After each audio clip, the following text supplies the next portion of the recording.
कारण का त्या लवांडेने आमच्या साधू संतांबद्दल, आमच्या हिंदू धर्माच्या महाराजांबद्दल जे काय अपशब्द वापरले, त्या दृष्टिकोनातून हिंदू समाजामध्ये हा राग, ही चीड निर्माण होणं साजेशी आहे. मग लवांडेने आपलं थोबाड थोडं बंद केलं असतं.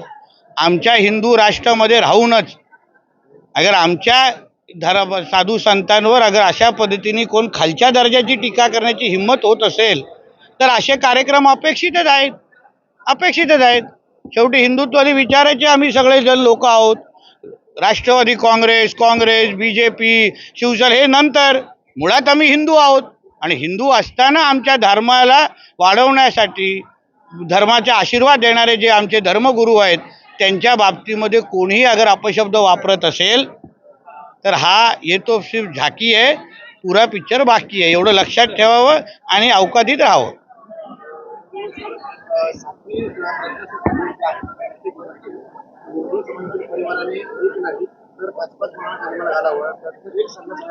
चुकीची गोष्ट नाही आहे.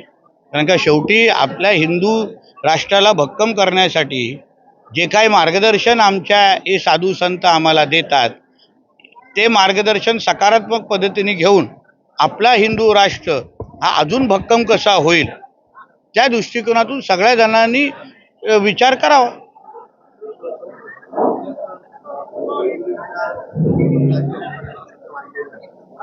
आमच्या देवेंद्र फडणवीस साहेबांच्या सरकारच्या अंतर्गत हे जे काही केसेस ज्या होत आहेत त्याला 100% त्याला आमच्या ह्या लहान मुलींवर जे काय अत्याचार जे काही हे होत आहेत त्याला नियंत्रणात कसं आणणं यासाठी देवेंद्र फडणवीस जी गृहमंत्री म्हणून, मुख्यमंत्री म्हणून 100% सगळ्या बाजूनी त्यांनी तयारी केलेली आहे.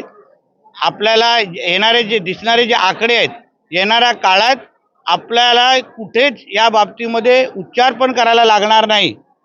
एवढं सुरक्षितेचे भावना आमच्या महाराष्ट्रामध्ये देवेंद्रजींच्या नेतृत्वात सगळ्या माता भगिनींसाठी निश्चित पद्धतीने तयार होईल. हिंदू संमेलन आहे आणि त्याला पुरंदरात तुम्हाला निमंत्रण देईल. शेवटी राज्यामध्ये, देशामध्ये होणारे राष्ट्रीय स्वयंसंघाच्या जन्मशताब्दीच्या वर्षाच्या निमित्ताने गावागावात, वस्तींमध्ये, जिल्ह्यानिहाय हे हिंदू संमेलन सगळीकडेच आयोजित केलेले आहेत. आणि तिथे हिंदू समाजाशी संवाद साधण्यासाठी मला आज बोलवलेलं आहे.